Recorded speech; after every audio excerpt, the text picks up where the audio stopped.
Ana Sá Lopes conversa com os candidatos ao Parlamento Europeu. A minha família é melhor que a tua. Viva! A mais uma edição do podcast A Minha Família é Melhor que a Tua. Hoje temos connosco Ana Martins, número 2 da lista da Iniciativa Liberal ao Parlamento Europeu. Olá, Ana Martins, bem-vinda. Posso começar com uma pergunta que é: faça-me o seu autorretrato. Quem é Ana Martins? Ora bem, antes de mais, muito obrigada pelo convite para aqui estar. Eu nasci nos Açores, na Terceira. Nasceu na Terceira, Sim, Angra? em Angra do Heroísmo.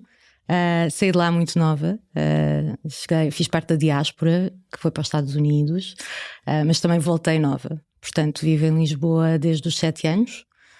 Mantive uma ligação muito forte, a maior parte da minha família está lá e passei sempre longas temporadas lá, e, portanto é uma grande parte da minha, do meu, enfim, das minhas memórias e da identidade, de certa forma. Tenho uma ligação muito forte. Sente-se meio açoriana, portanto? Sinto-me completamente açoriana. Aliás, costumo-me apresentar, aliás, acabou de me perguntar como é que eu me apresento e foi a primeira coisa que eu mencionei, é de facto uma parte muito forte.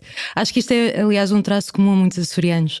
Lembro-me no artigo do New York Times que dizia que os imigrantes açorianos são daqueles que mais regressam e mais reforçam a ligação à terra, e isso de facto é muito visível quando se vai aos Açores. Há muitos, especialmente os imigrantes que vieram dos Estados Unidos, têm a bandeira dos Estados Unidos à porta de casa, e portanto parece que é um traço comum entre nós.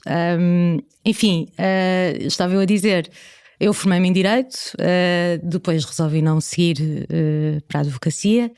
E interessei muito, aliás, até por causa das razões que me levaram a estudar Direito, mas depois não me satisfizeram. Sempre tive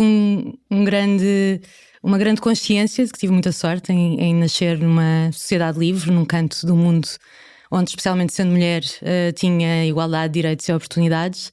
E sempre, talvez por causa da exposição que tive muito nova a várias partes do mundo, sempre fui muito fascinada com as diferenças de sociedade, modelos de sociedade que se encontravam pelo mundo, e mesmo aqueles que tinham modelos mais semelhantes. Os Estados Unidos estavam mais avançados em alguns aspectos, eu tinha muito essa consciência vincada, versus Portugal, que entretanto também se veio a desenvolver cada vez mais. Deixou o Direito, portanto não exerceu. Não exerci. O curso, e fez o quê a seguir? Especializei-me em Ciência Política. E o que me levou eventualmente a ir para a Inglaterra também, a especializar-me ainda mais em Teoria Política propriamente dita. E foi aí que também fui sedimentando ou solidificando as minhas convicções liberais. E também, enquanto lá estava, até isto foi sendo reforçado até em certos projetos em que eu trabalhei num que estudava as diferentes perspectivas de diferentes gerações europeias em relação à Europa. E, por exemplo, contrastava muito a geração que nasce antes da queda do muro versus a que nasce depois. E uma das coisas que me preocupou foi, por exemplo, ver um resultado em que, do inquérito que nós fizemos, que dava que a maioria dos jovens europeus acreditava que um Estado autoritário seria mais competente a resolver a crise das alterações climáticas do que um Estado liberal.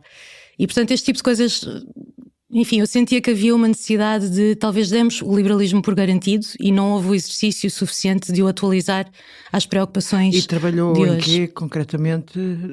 Nesse projeto, portanto, estava a estudar e a trabalhar.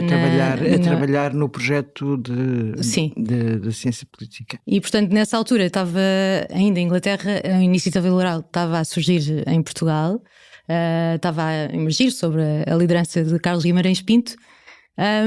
E, enfim, senti-me obrigada a dar apoio ao projeto, ainda por cima no meu país de origem, onde também achava que o liberalismo não tinha tido ainda uma voz ativa. Obviamente estava representado em algumas casas políticas, mas não por inteiro.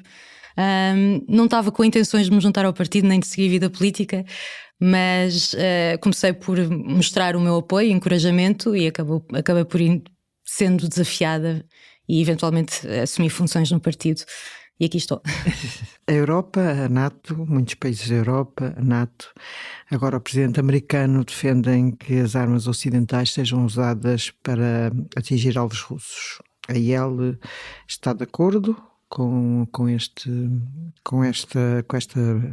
opção? Como é que a IEL vê esta questão? Bem, atualmente, no momento em que falamos, essas notícias ainda são bastante recentes e e de facto ainda não sabemos como é que o governo se irá pronunciar. O que eu sei é o seguinte: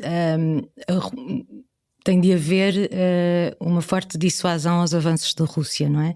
A Rússia está sistematicamente a testar a Europa e a NATO e os países que integram a NATO quanto à sua, enfim, a ação na Ucrânia.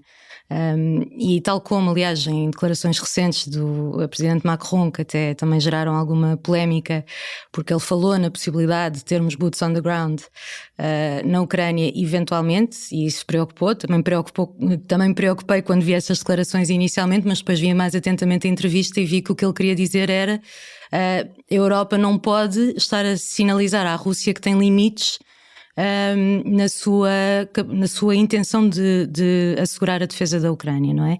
E, portanto, temos de dar a indicação de que estamos abertos a que, caso seja necessário, a provocação seja demasiada, até porque isto é uma ameaça a um país, mas tem implicações, obviamente, para a segurança da Europa como um todo. E, portanto, é preciso dar um sinal fortemente dissuasor. Porque, aliás, vemos a situação que hoje temos, em que, enfim, vivemos este tempo em que a Ucrânia foi invadida, em parte resulta do facto de não termos sido suficientemente dissuasores em 2014, quando a Rússia anexou a Crimeia. Diga-me uma coisa, mas é quando falou das botas no chão, que é a tradução de boots on the ground, na realidade, embora em português fique horrível, Sim. Mas pronto, temos que... quando fala, acha aceitável, acha que é possível algum dia que Portugal se junte a uma coligação, ou seja, que nós acabemos a mandar soldados e tropas para a Ucrânia? Acho que essa possibilidade... Combater. Pois, acho que essa possibilidade existe enquanto Portugal é membro da NATO, não é? E, portanto, não podemos retirar essa hipótese de cenário. Obviamente que queremos evitar a todo o custo e queremos, no fundo, assegurar que todas as alternativas são esgotadas na defesa da Ucrânia. Agora, também convenhamos que a situação está a evoluir, a possibilidade da Rússia alargar o seu esforço, as suas intenções imperialistas, pode de facto levar a uma situação de conflito, e mesmo nessa situação não quer dizer que automaticamente implique botas no chão portuguesas, não é? Eu acho que todos nesta altura temos que admitir essa possibilidade, queremos é evitá-la e ser o mais prudentes possíveis na condução desta situação, e passa naturalmente por assegurar que somos suficientemente dissuasores em relação à Rússia. Eu acho que em parte a Rússia, eu há pouco dei o exemplo de 2014, mas a Rússia em parte o cálculo que fez, e acho que nunca esperou que houvesse uma figura como Zelensky que seria capaz de resistir. Nem os americanos esperavam. Nem os americanos, mas acho que também não contava, por exemplo, com a União dentro da União Europeia a resistir tão convictamente. Portanto, contava com as divisões que vinha, inclusivamente até por efeito das próprias iniciativas russas fora do seu espaço a alimentar. Portanto, havia uma divisão política dentro da Europa que estava a aumentar, e se calhar Putin contava com isso, é mais Putin do que a Rússia, contava com essas divisões para a Europa se calhar se acanhar na sua defesa em relação aliás, na eventualidade de um ataque à Ucrânia, e não foi isso que aconteceu. Acho que isso surpreendeu inclusivamente os europeus, o grau de união que se sentiu, e muito por força dos europeus propriamente ditos, as pessoas que pressionaram os seus chefes de governo na altura. Aliás, a Alemanha estava um bocadinho hesitante, por exemplo, e lembro-me que foram 100 mil a protestar nas ruas e a insistir para que houvesse uma posição forte e assumida, convicta, face à defesa da Ucrânia. Mas estamos aqui num momento em que estamos a ver de facto uma escalada da guerra, e não vamos fazer aqui previsões, mas parece que uma guerra Ocidente-Rússia pode estar mesmo nos astros. É uma hipótese que não podemos descartar, é uma hipótese que nos preocupa a todos, e por isso é que também há uma grande... é muito importante, e para a Iniciativa Liberal isto é, aliás, uma das nossas preocupações centrais, e por isso é que também temos insistido muito na nota de que a Europa precisa de voltar a ser a força competitiva que já foi, a força de inovação que já foi, até para ter capacidade de investimento na sua própria defesa, mas também de inovação tecnológica na sua capacidade de defesa, que depois passa por uma série de áreas, inclusivamente a nossa soberania energética, por exemplo. Estamos a fazer uma transição energética até por cumprimento de objetivos de mitigação de emissões de carbono e de podermos fazer esta transição climática da forma mais benéfica para todos, ou menos prejudicial, pelo menos para todos, e achamos mesmo que há até boas oportunidades. Nós, aliás, contrastamos, até temos um manifesto que foi anunciado durante as legislativas chamado Crescimento Sustentável, e temos uma visão que não é nem catastrofista nem negacionista e é marcada precisamente pela aposta na inovação, como tradicionalmente aconteceu sempre que somos confrontados com crises e com a humanidade, especialmente em sociedades liberais e democráticas que são pluralistas e abertas à multiplicidade de ideias e soluções. Achamos que o caminho passa mesmo pela inovação. E não deixando de responder à sua questão, mais uma vez apostar na defesa, tendo capacidade de investimento para esse efeito. E tendo também aumentar o orçamento, aliás, os governos deviam aumentar os orçamentos, os governos nacionais, claro. Sim, achamos que o cumprimento dos 2%, do investimento de 2% do PIB de cada Estado, que faz parte da aliança da NATO, deve ser um objetivo cumprido, e inclusivamente vamos mais longe, achamos que deve haver um pilar europeu dentro da NATO. Ele já existe de certa forma informalmente, mas faz sentido formalizar esse pilar e ter, por exemplo, uma cimeira regular entre a União Europeia e os outros, e a representação da NATO para, enfim, assegurarmos esta agenda que é comum. Isto é do interesse comum.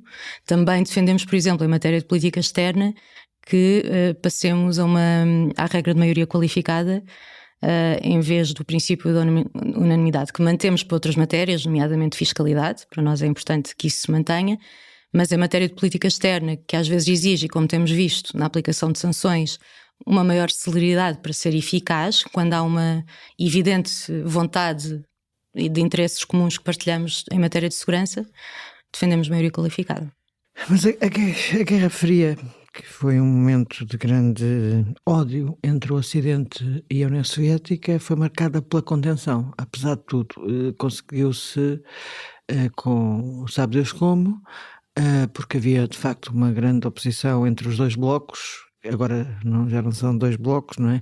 Mas havia contenção. Nós podemos estar à beira de uma catástrofe nuclear, que confesso que eram os meus pesadelos em adolescente. Pois, é incrível que já estejamos neste ponto, não é? Parece que houve um breve intervalo depois da queda do muro em que todos pudemos respirar e pensávamos que este tipo de situação estaria ultrapassada.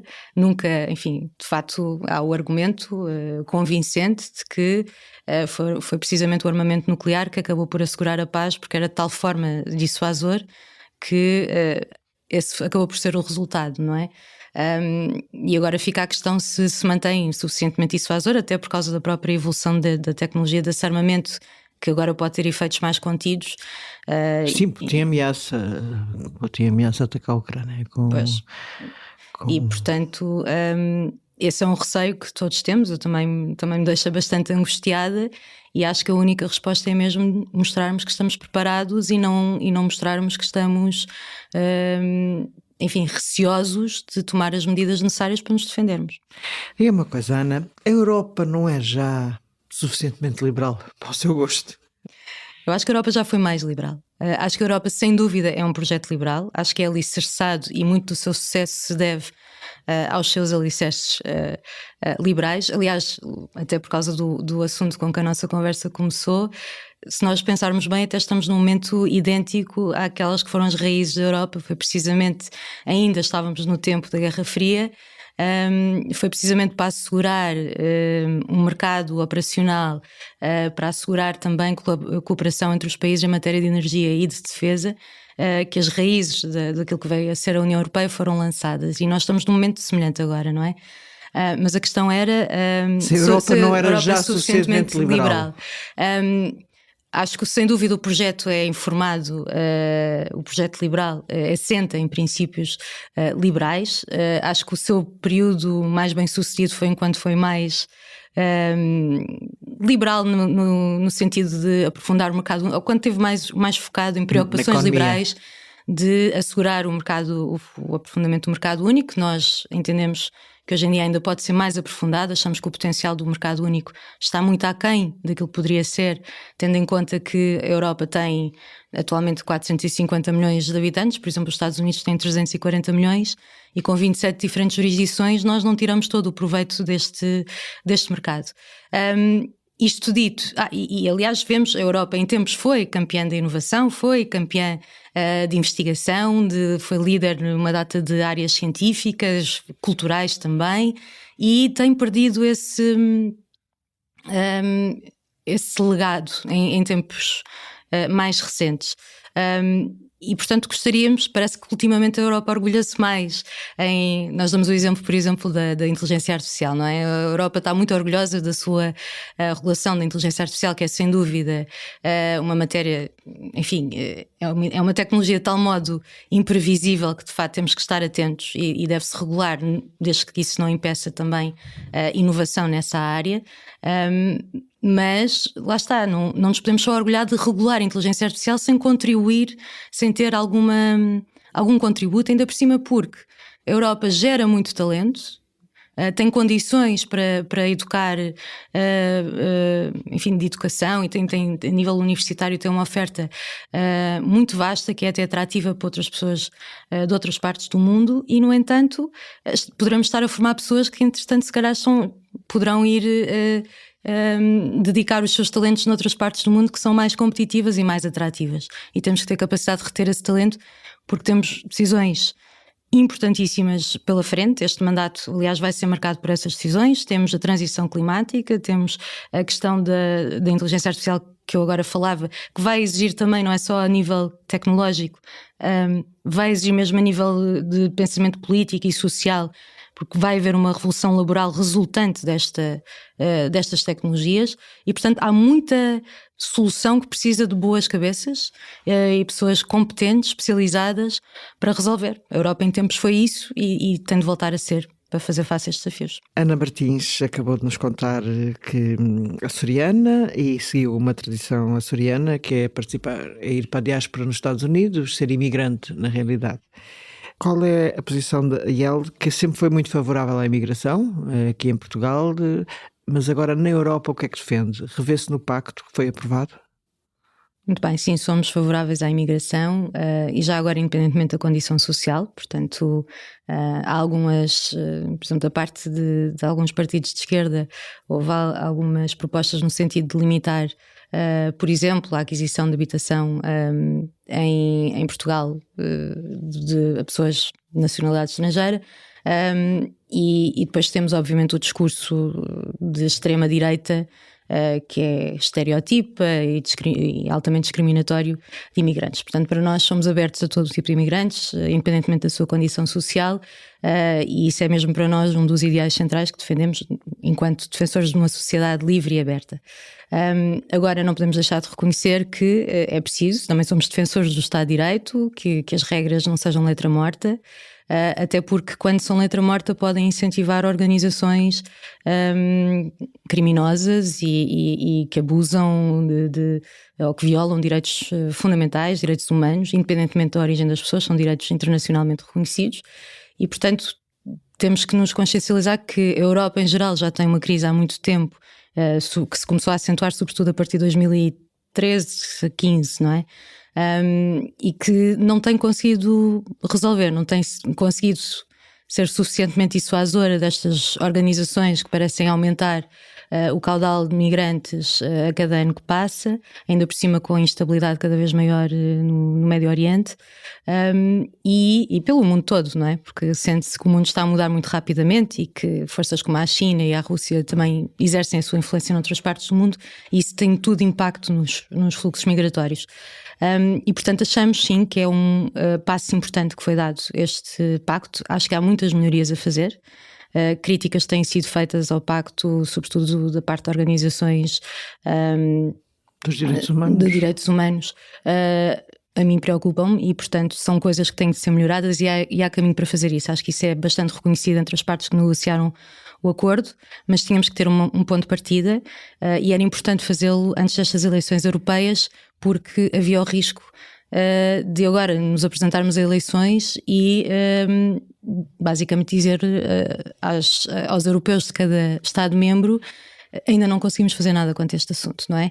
E há progressos, gostaria só de dizer isto, que também são importantes. Por exemplo, o mecanismo de solidariedade entre países, que também tem as suas limitações e pode ser melhorado, mas já é um grande avanço. O facto de se poder fazer uma triagem e imediatamente perceber quem é que, com muito mais rapidez e eficácia, quem é que efetivamente tem direito de asilo e poder então entrar com mais facilidade e não ficar estagnado naquela situação desumana nas fronteiras externas da Europa. Está a falar da política Ruanda, que aliás eu sei que não é a sua família, mas o Partido Popular Europeu tem isso no manifesto, de exportar cidadãos requerentes de asilo para países terceiros fora da União Europeia. Mas requerentes de asilo, à partida, terão entrada na União Europeia. Isso resultante deste pacto. Mas o que defende o Partido Popular Europeu, eu sei que a Iniciativa Liberal faz parte do ALDE, não faz parte do Partido Popular Europeu, são partidos diferentes, mas o manifesto do PPE defende mesmo a externalização, a exportação de imigrantes para países terceiros, tal como a política Ruanda. Penso que seja laborais. Peço desculpa, requerentes de asilo. Não, o problema é esse. Requerentes de asilo, ok. Ou seja, passam a pedir asilo a partir de um Ruanda qualquer que a Europa escolha, porque tem lá também que é para um país seguro. Mas, e tem que ser por obrigação de direito internacional. Isto deu uma grande guerra no Reino Unido, que era a proposta do governo britânico, que entretanto já não vai acontecer porque foram marcadas as eleições e de certeza que os trabalhistas vão ganhar, é impossível que não aconteça isso.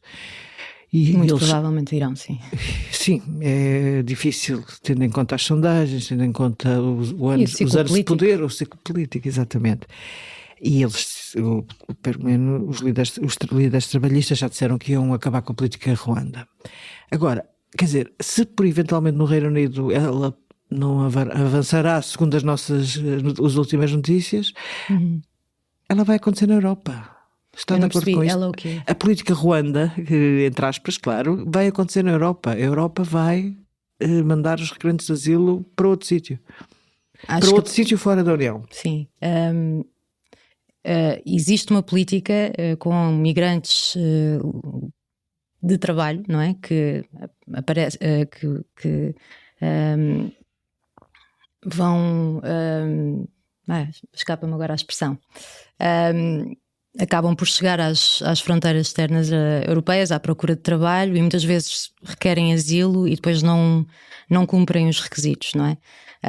E depois aí há uma triagem e dependendo se verificar que cumprem outros requisitos para serem recebidos como migrantes para efeitos de trabalho, poderão entrar.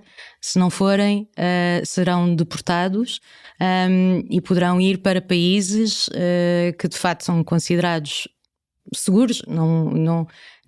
Por vezes não são democracias no sentido... não são democracias tão avançadas como as europeias, mas são considerados seguros dentro dos parâmetros do direito internacional e são países relativamente próximos da Europa.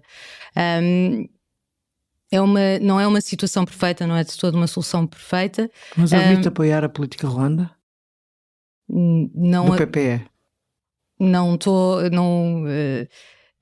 assim como explica a política, por acaso eu desconhecia esse termo, acho que faz sentido. É um termo para simplificar uma política igual à britânica. Não estou por dentro exatamente dos detalhes de como é que essa política se efetiva. Acho que é importante requerentes de asilo e no cumprimento também dos princípios que nós defendemos, dos tratados que nós temos, que possam ter direito a entrar no espaço da União Europeia, mas também pode haver acordos com outros países, como já aconteceu, por exemplo, com a Turquia, em que negociou-se com a União Europeia e a União Europeia financiou, assegurou que haveria condições para receber esses requerentes fora do espaço europeu. Sim, isso é uma espécie de antecedente da política Ruanda. Não sei, mas a política Ruanda confesso que não estava por dentro desse detalhe. Está no manifesto do PPE. Desculpe, qual é a avaliação que faz do mandato da Ursula von der Leyen à frente da Comissão Europeia? Acho que ela teve um mandato complicado, e tem sido esse o caso dos presidentes da Comissão Europeia, diria eu, desde que o mandato do presidente da Comissão, Durão Barroso. Acho que ela foi competente a lidar com as várias crises que a Europa enfrentou. Acho que a União Europeia provou que é capaz de se unir e de se entender quando há pressão para isso e quando é preciso agir com mais imediatismo. Acho que na gestão do dia-a-dia, naquilo que fazia falta à Europa, com visão de futuro, capacidade de reforma, fazer para poder, por exemplo, hoje não estar tão exposta e possivelmente no futuro à mercê de outras potências globais que, entretanto, estão a competir fortemente no xadrez geopolítico, não é? Estou obviamente a referir-me à China, por exemplo, e também ao caso dos Estados Unidos, caso a nossa relação histórica venha a arrefecer com esse país, na eventualidade, que esperemos que não aconteça, mas é uma eventualidade, é uma possibilidade grande, de Donald Trump ser eleito presidente dos Estados Unidos. E, portanto, preparar a Europa, e claro está que pode sempre fazer a ressalva, mas houve crise e, portanto, não foi possível. Mas acho que a Europa já vinha fazendo esse percurso de estar um pouco distraída, focada em melhorar aspectos e pensando sempre como é que a regulamentação da vida no espaço europeu e em cada Estado-nação poderia ser melhorada, mas sem pensar em quais eram as condições necessárias para a Europa se manter, lá está, líder numa série de aspectos, para nunca perder o pé e no fundo também de não depender tanto da relação com os Estados Unidos para questões determinantes para o seu futuro. Mas obviamente que a Iniciativa Liberal não apoia a Ursula von der Leyen, tem o seu próprio candidato a Presidente da Comissão Europeia. Sim, Marie-Agnes Strack-Zimmermann. Portanto, não vai votar... Há eventualidade, votar, quer dizer... Na eventualidade da nossa candidata ser chumbada, o partido, o grupo político onde irá inserir-se a Iniciativa Liberal, que esperemos que seja eleita pela primeira vez agora para o Parlamento Europeu, é o Renew, e no passado o Renew apoiou Ursula von der Leyen, depois também de ver o seu candidato chumbado. E portanto a possibilidade não está automaticamente posta de parte, depende dos outros candidatos. Mas sim, temos a nossa candidata e é essa candidata que apoiamos. A Iniciativa Liberal faz parte do grupo do ALDE ou não faz? Sim, portanto há esta confusão entre o ALDE e o Renew. O ALDE é o partido europeu que faz parte da Iniciativa Liberal e o grupo político no Parlamento Europeu é o Renew. Porquê? Porque então aí a minha ignorância a falar... O partido de Macron, que atualmente acho que tem 15% dos deputados do grupo do Renew, enfim, preferiu chamar ao grupo Renew e não liberais, porque o termo liberal em França tem uma conotação pejorativa. Em Portugal também, acho que já teve mais, acho que a Iniciativa Liberal tem feito bastante progresso a tornar o termo novamente. Aliás, portanto, acho que temos visto. A Iniciativa Liberal tem, além da minha família ser melhor que a tua, tem mesmo duas famílias, tem o ALDE e o Renew. Sim, mas no é fundo interessante, o ALDE é interessante pertence... essa explicação, porque é uma explicação que muita gente não sabe, como se viu. Certíssimo. Muito obrigada, Ana Martins, por ter estado connosco. Muito obrigada. E até uma próxima. Obrigada. Foi um gosto. Obrigado. O público fica no ouvido.